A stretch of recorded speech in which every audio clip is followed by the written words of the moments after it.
오늘 말씀은 열왕기상 15장 9절부터 24절 말씀까지입니다. 제가 가진 성경으로 구약 성경 540페이지에서 541페이지 정도 됩니다. 열왕기상 15장 9절부터 24절 말씀까지. 찾으신 줄 알고 저와 여러분이 한 절씩 번갈아 가면서 교독하도록 하겠습니다. 제가 먼저 봉독합니다. 이스라엘의 여로보암 왕 제20년에 아사가 유다 왕이 되어 예루살렘에서 40일 동안 다스리리라. 그의 어머니의 이름은 마아바라 아비살롬의 딸이더라. 아사가 그의 조상 다윗같이 여호와 보시기에 정직하게 행하여 남색하는 자를 그 땅에서 쫓아내고 그의 조상들이 지은 모든 우상을 없애고 또 그의 어머니 마아가가 혐오스러운 아세라 상을 만들었으므로 퇴후의 위를 패하고 그 우상을 찍어 기드론 시내가에서 불살랐으나 다만 산당은 없애지 아니하니라. 그러나 아사의 마음이 일평생 여호와 앞에 온전하였으며 그가 그의 아버지가 성별한 것과 자기가 성별한 것을 여호와의 성전에 받들어 드렸으니 곧 은과 금과 그릇들이더라. 아사와 이스라엘 왕 바하사 사이에 일생 동안 전쟁이 있으니라. 이스라엘의 왕 바하사가 유다를 치러 올라와서 라마를 건축하여 사람을 유다 왕 아사와 왕래하지 못하게 하려 한지라.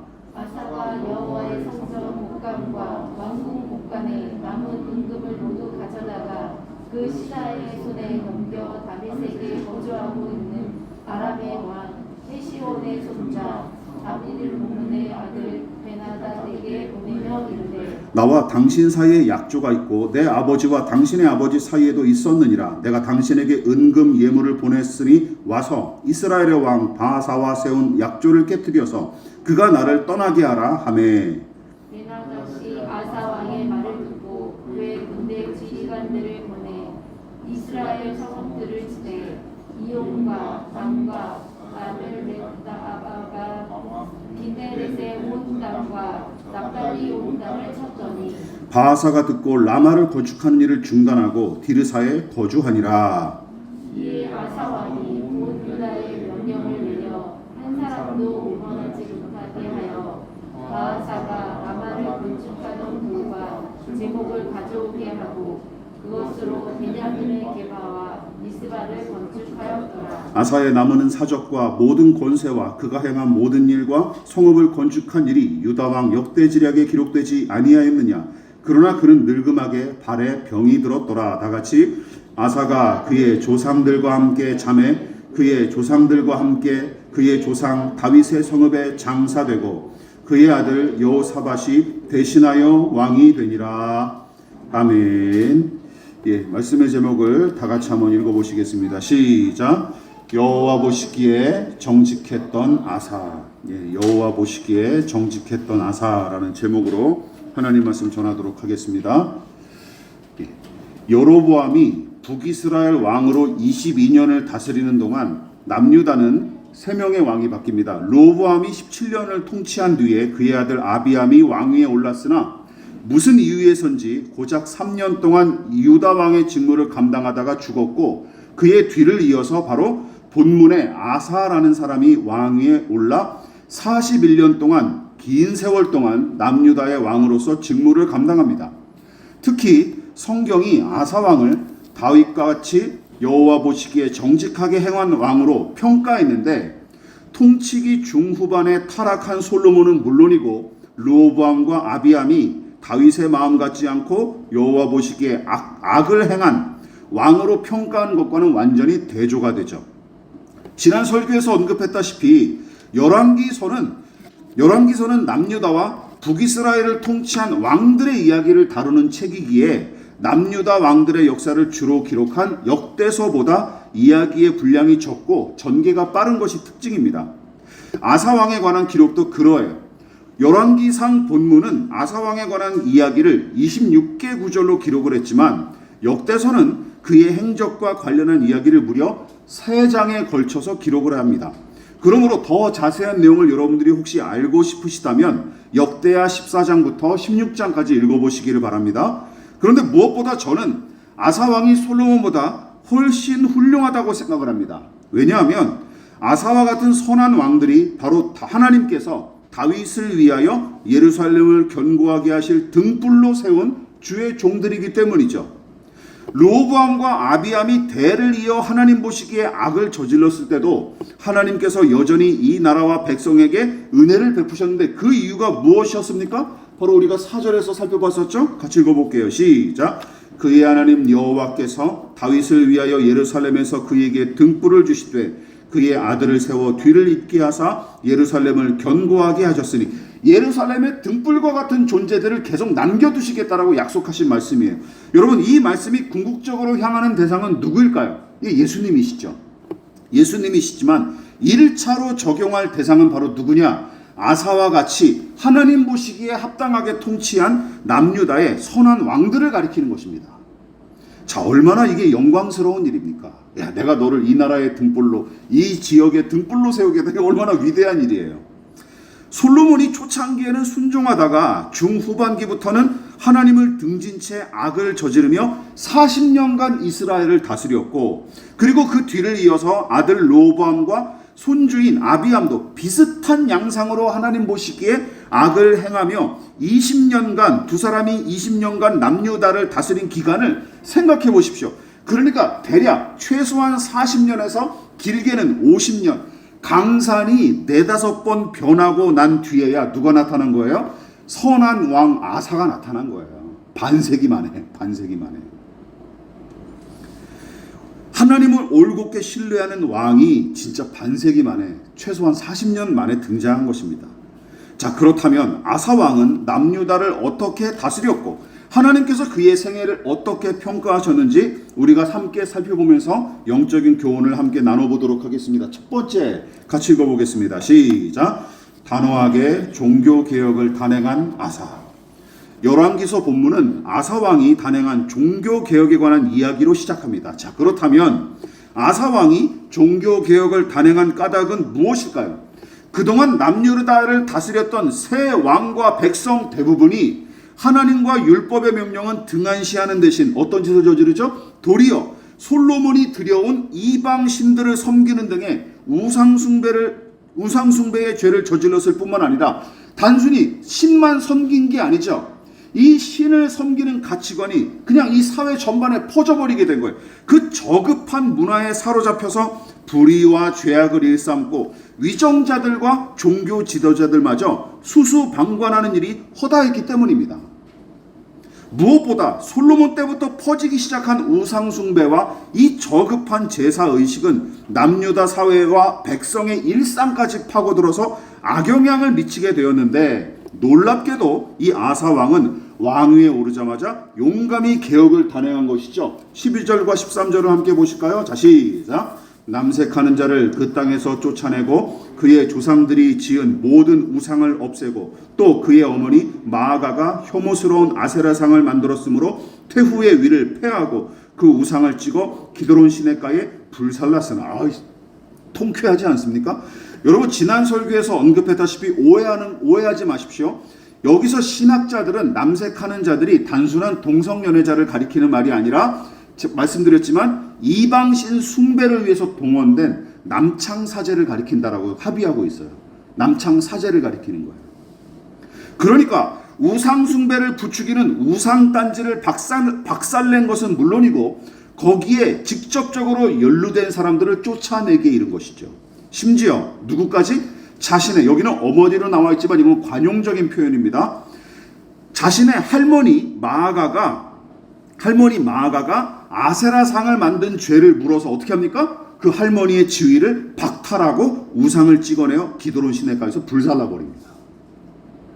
마아가는 아사의 아버지 아비암 때도 등장했던 여인으로서 그때는 아들 아비암을 비롯한 그 누구도 그녀를 제재하지 못했던 것 같은데 왜 그랬을까요? 아사 왕의 아버지인 아비암의 중심이 우상숭배자인 어머니와 별반 다를 바 없었기 때문이죠. 아니면 그의 성정, 이 아비암이라는 사람 성정 자체가 엄마의 치맛바람을 못 이길 정도로 유약했던 게 틀림없습니다. 둘 중에 하나겠죠. 똑같은 우상숭배자거나 아니면 어머니의 기에 눌려서 마지못해 하는 아들이거나 둘 중에 하나였겠죠. 그러나 아사는 달랐습니다. 여호와 하나님을 경외하는 믿음이 그의 중심에 든든하게 자리매김했고 선왕의 배후에서 쥐락펴락했던 이 할머니한테도 휘둘리지 않을 만한 줏대와 용기가 있었으며 세상 어떤 것보다 하나님과 율법의 명령을 가장 소중히 여겼기 때문에 백성의 눈치를 살피거나 사사로운 정에 끌리지 않고 과감하게 개혁을 단행할 수 있었던 것입니다. 여러분 생각해 보십시오. 팔은 안으로 굽는다. 가재는 누구 편? 개 편이다라는 말이 괜히 나왔겠습니까? 그래서 고고한 척하면서 개혁을 내세우거나 혁명을 부르짖는 사람들이 대개는 자신과 가족을 비롯한 제 편의 부조리는 눈 감거나 두둔하기 마련이고, 그러다가 개혁을 주도했던 그 당사자들이 오히려 개혁의 대상으로 전락하는 일이 얼마나 많습니까? 개혁의 대상으로 전락해버리죠, 나중에는. 그러나 아사는 가족이 저지른 불의와 죄악마저 좌시하지 않았고 단호히 척결을 감행했으니 그의 개혁에 치외 법권이나 예외 따위는 있을 수가 없었어요. 최근에 뉴스를 보니까 광모 전 의원의 자식이 화천대유라는 곳에서 위로금 차원으로 퇴직하면서 얼마를 받았대요? 50억 원을 받았대요. 이게 어느 회사에서 위로금으로 50억 원을 줍니까? 5억도 아니고. 게다가 사적 채용 논란이 몇 번이나 불거진 집권당의 원내대표인 권모 의원 때문에 무슨 말이 지금 20대 30대 청년들 사이에서 유행하는지 아십니까? 공무원 시험은 에듀윌이 아니라 권모모, 공무원이 되려면 노량진이 아니라 성동구로 가라, 이런 말이 유행하는 중입니다. 그런데도 지금 이거 지난 정권 같으면 막 박살이 나도록 아주 가루가 되도록 언론에서 박살을 내는데 지금 또 언론도 잠잠하죠. 웃기는 일이 아닐 수가 없어요. 이런 작자들이 개혁을 외친다고 뭐가 달라지겠습니까? 그냥 명분만 내세우는 거죠. 그리고 혹시 여러분 중에 아사는 그래도 왕이니까 쉽게 뜯어고칠 수 있지 하고 생각하십니까? 이거 말도 안 되는 얘기예요. 여러분, 계급이 높을수록 또 가진 게 많을수록 힘든 게 뭡니까? 개혁입니다. 고치는 게 그 사람들이만큼 더 힘든 게 없어요. 그런 사람들일수록 제 자리와 제 소유를 지키기 위해 안간힘을 쓰기 마련입니다. 그렇지 않습니까? 그래서 아사의 개혁이 더 크게 칭찬받아야 하고 무엇보다 하나님께서 그의 개혁을 매우 흡족히 여기셨던 것입니다. 같이 읽어볼까요? 시작. 아사가 그의 조상 다윗같이 여호와 보시기에 정직하게 행하여, 이 일을 두시고 하나님께서 기뻐하셨던 거예요. 이 구절에서 정직하다고 번역한 말은 원래 올바르다 하는 뜻입니다. 그냥 나온 말이 아닙니다. 그가 올바르고 용감하고 올바르게 개혁을 단행했던 까닭에 개혁의 성과와 상관없이 하나님은 그의 행위 자체를 기뻐 받으신 것이죠. 하나님을 향한 믿음의 중심이 용감한 개혁적 행위로 나타난 것을 보십시오. 이처럼 한 사람의 내면을 차지한 것은 어떤 형태로든 드러나고 열매를 맺기 마련이에요. 자, 그렇다면 생각해 보십시오. 르호보암과 아비암이 하나님을 외면하고 율법의 명령을 등한시했던 이유는 뭘까요? 그리고 솔로몬 때부터 두루 퍼졌던 이방신 숭배의 행태를 방관하거나 그들이 스스로 부추겼던 이유는 무엇입니까? 어렵게 생각할 필요가 없죠. 하나님을 경외하는 믿음이 없거나 아주 매우 미약했기 때문입니다. 그러니까 그런 짓을 저지르는 것이죠. 여러분, 누누이 말씀드리지 않습니까? 파리는 똥을 찾고 벌은 꿀을 찾는 것이 자연의 법칙입니다. 영적인 법칙도 마찬가지예요.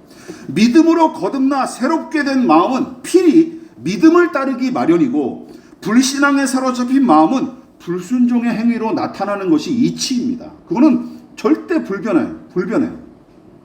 그래서 야고보 사도는 다음과 같이 힘주어 강조하지 않았습니까? 다 아시는 말씀이죠. 시작. 어떤 사람은 말하기를 너는 믿음이 있고 나는 행함이 있으니 행함이 없는 내 믿음을 내게 보이라. 나는 행함으로 내 믿음을 내게 보이리라 하리라.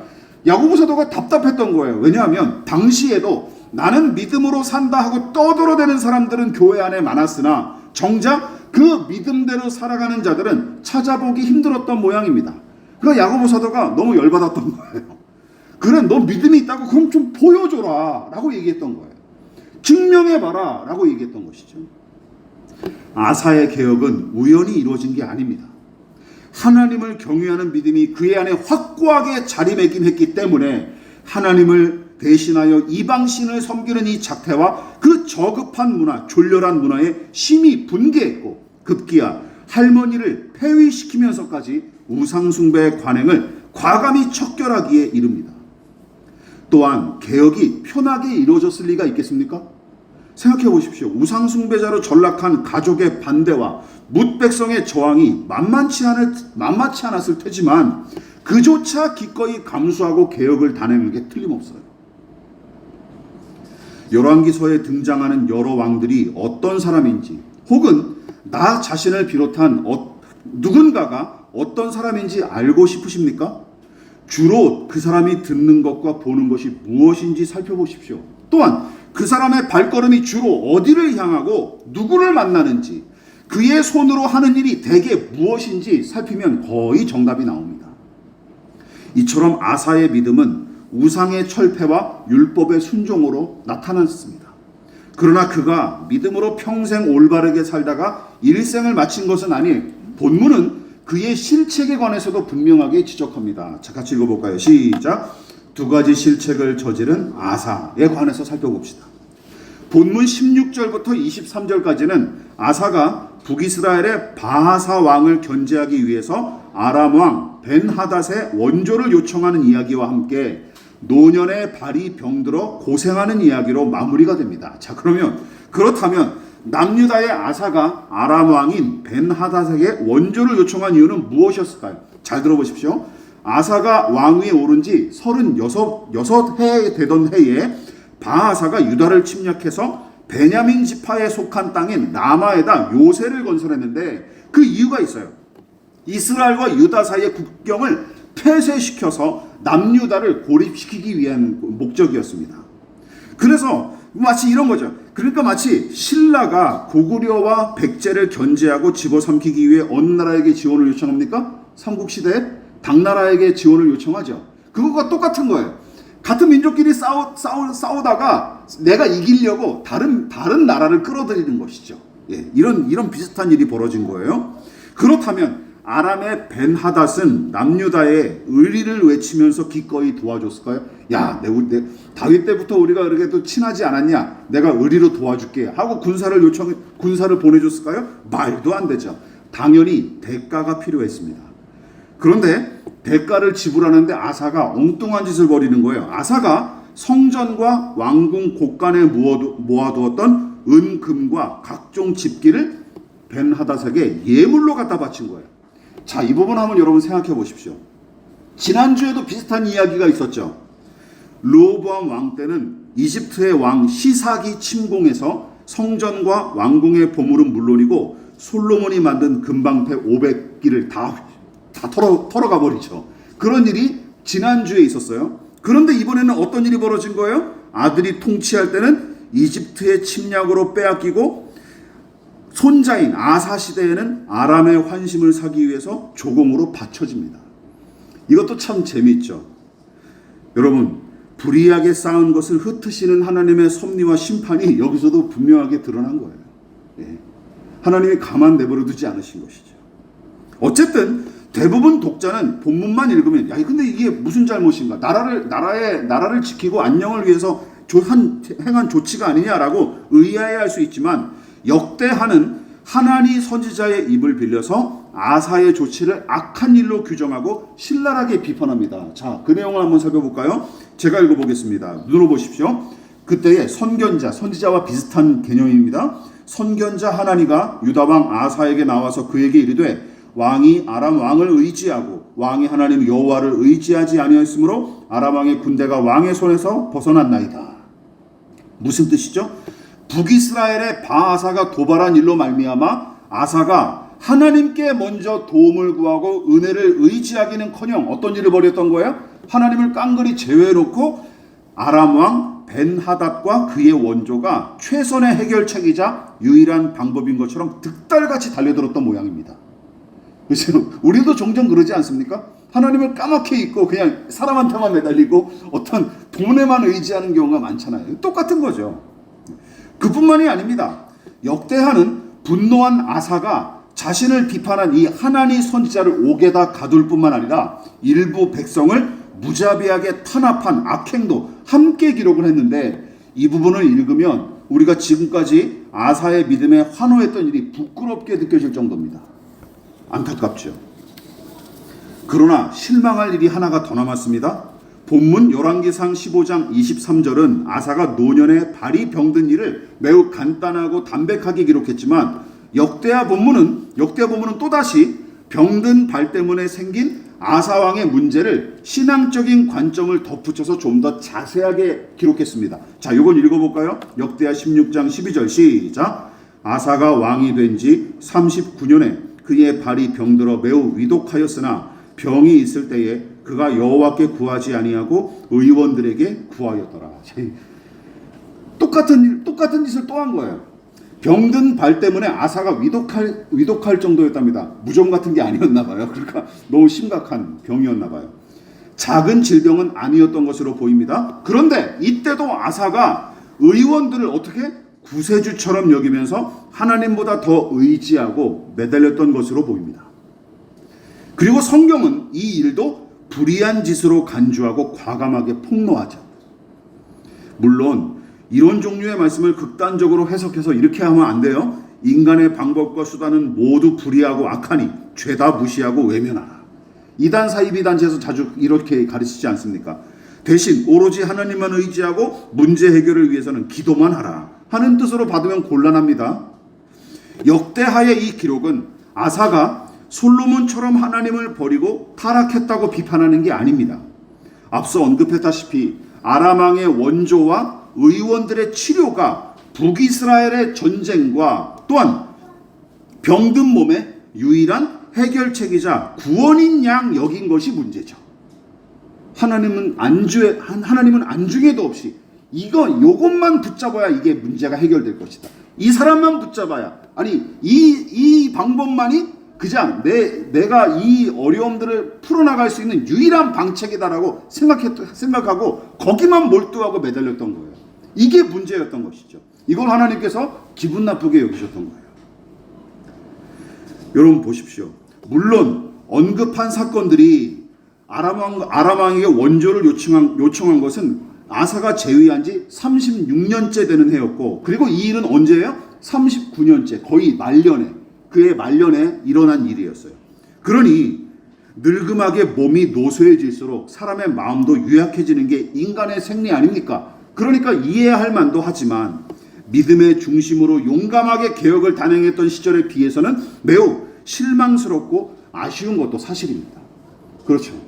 끝까지 믿음을 지켰으면 얼마나 좋았을까. 하지만 그렇지 않죠. 이럴 때 저 같은 사람은 이렇게 빈정대죠. 야, 믿을 놈 하나 없구나 하는 거죠. 믿을 놈 하나 없구나. 또 어떻죠? 야, 인간이 다 그렇지 하면서 회의감에 사로잡히기 일쑤입니다. 여러분, 그런데 잘 들어보십시오. 이게 인간의 본성이자 우리가 사는 현실이고 우리가 안고 있는 한계입니다. 이것을 지금 아사왕이 보여주고 있는 거예요. 예, 아사왕의 실책을 제가 두둔하는 게 아닙니다. 인간이 원래 이런 존재라는 거예요. 성경이 지금 그거를 이야기하고 있는 중입니다. 여러분 보십시오. 그러니까 이게 인간의 본성이자 우리가 사는 현실이고 우리가 안고 있는 한계라는 것, 이걸 무조건 부정적으로 받지 말고 염두에 두자는 것이죠. 게다가 인간의 부조리와 연약함을 가장 잘 보여주는 책이 무엇보다 성경 아닙니까? 성경. 하나님을 실망시키고 믿음에 실패한 왕인 사울과 솔로몬, 그리고 북이스라엘의 여로보암을 위시하여 남유다의 르호보암과 아비암까지 이들은 제쳐놓더라도 그나마 선한 왕으로 손꼽혔던 다윗과 본문의 아사도 적잖은 잘못과 불의를 저지릅니다. 이거를 부정하면 성경을 안 믿는 거죠. 그렇지 않습니까? 그러므로 상상의 동물인 유니콘과 다를 바 없는 완벽한 목사나 부모, 자녀, 완벽한 배우자 등을 찾느라 정력 낭비하지 마십시오. 이건 어이없는 일이에요. 그렇죠? 네. 그럼 완벽한 남편, 완벽한 부모, 완벽한 자식, 완벽한 배우자, 그런 게 세상에 어디 있습니까? 그런 게 어디 있어요?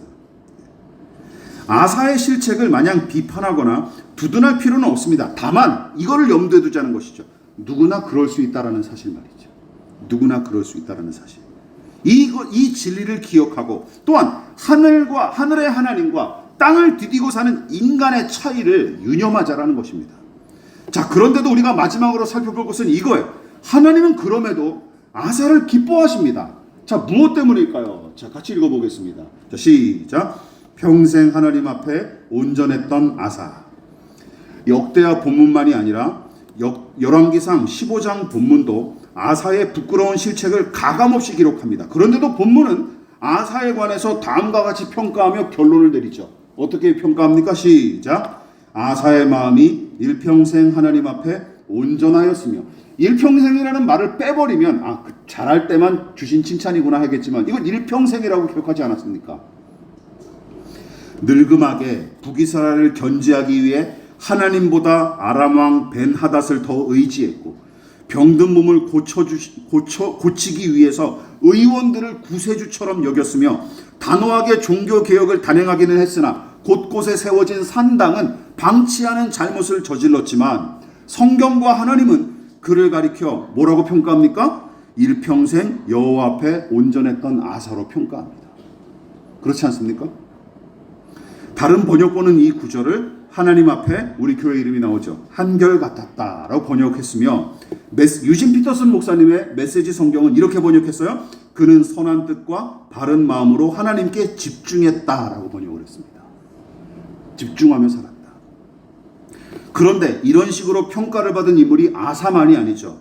사도행전이 다윗을 가리켜 뭐라고 얘기합니까? 하나님 마음에 합한 사람. 근데 이거 어이없는 말이죠. 밧세바와 불륜을 저지르고 살인교사한 이거 생각하면 어떻게 이게 하나님 마음에 합한 사람인가? 우리는 그래서 그런 생각을 하죠. 야, 성경이 과대평가하는 거 아닌가? 라는 생각을 하기에 이릅니다. 여기서 그렇다면 한 가지 진리는 분명하게 드러납니다. 무엇이죠? 이것입니다. 잘 들어보십시오. 하나님이 기뻐하고 칭찬하시는 사람은 죄악이나 불의를 저지르지 않고 결점이 하나도 없는 사람이 아니다라는 것이죠. 믿으십니까? 그런 사람은 존재하지도 않을 뿐더러 이따 손 치더라도 그건 심각한 착각에 불과합니다.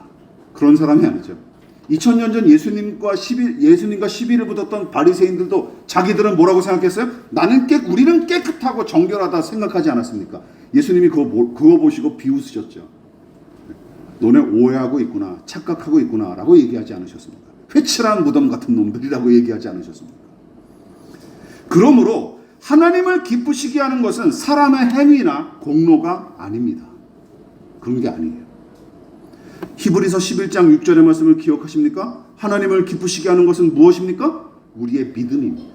믿음이 없이는 하나님을 기쁘시게 못한다 하신 말씀을 기억해 보십시오. 하나님은 한 사람이 당신을 사랑하고 의지하는 믿음으로 살아갈 때 가장 기뻐하십니다. 믿으십니까? 그 믿음을 기뻐하시는 거예요. 그러니까 이런 거예요. 또 하나님을 사랑하고 의지하는 것은, 그러니까 어린아이가 부모를 의지하는 것과 같은 것이죠. 아이들, 지금도 우리 어린아이들 4명이 있지만 생각해 보십시오. 얘네들이 갑자기 의준이가 아빠 엄마한테 탁 무릎을 꿇고 앉아서 엄마 아빠 이제 내가 다음 때부터 취직을 해가지고 월급 300만 원짜리를 받아오겠습니다. 그러면 기쁘겠죠. 근데 그런 거 말도 안 되잖아요. 말도 안 되잖아요. 부모가 자식한테 기쁨을 누릴 때는 언제입니까? 부모가 자식한테 기쁨을 누릴 때는 언제예요? 내가 돈으로 사준 새우깡 하나 나한테 덜렁 줄 때 그거 기쁘잖아요. 그 말도 안 되잖아요. 내 돈으로 사준 건데 내가 고작 하나 받아 먹었다고 기뻐하는 게 말이 됩니까? 그렇죠? 그럼 거래 관계를 뛰어넘는 거예요. 거래 관계를 뛰어넘는 거예요. 아니, 사람이 누워있다가 앉았다고 누가 기뻐합니까? 그렇지 않습니까? 근데 애들 그렇잖아요. 애들 막 왜 기어다니다가 앉아있으면 이게 뭐 세상 떠나가듯이 막 기뻐하던 그 어린 시절 다 기억나지 않으십니까? 부모님들은? 그럼 고작 그거 한 게 기쁜 거예요. 근데 그게 무슨 대단한 일이냐고요? 아니잖아요. 믿음이란 그런 것입니다. 어린아이가 부모를 의지하는 것, 그걸 부모는 기쁘게 받는다는 것이죠. 그러니까 아사가 어떻게 살았다는 거예요? 다윗과 아사가 그렇게 살아갔다라는 거예요. 시시때때로 넘어지고 말썽을 부릴지라도, 약하면 약한 대로, 어리숙하면 어리숙한 대로 항상 부모를 의지하고 그 품에 안기는 아이의 마음, 그것이 바로 성경이 가르치는 믿음이고, 하나님은 그런 믿음의 사람을 기뻐하시는 것입니다. 믿으십니까? 네. 여러분, 저는 이 말씀을 준비하면서 마지막으로 이 부분이 떠올랐어요.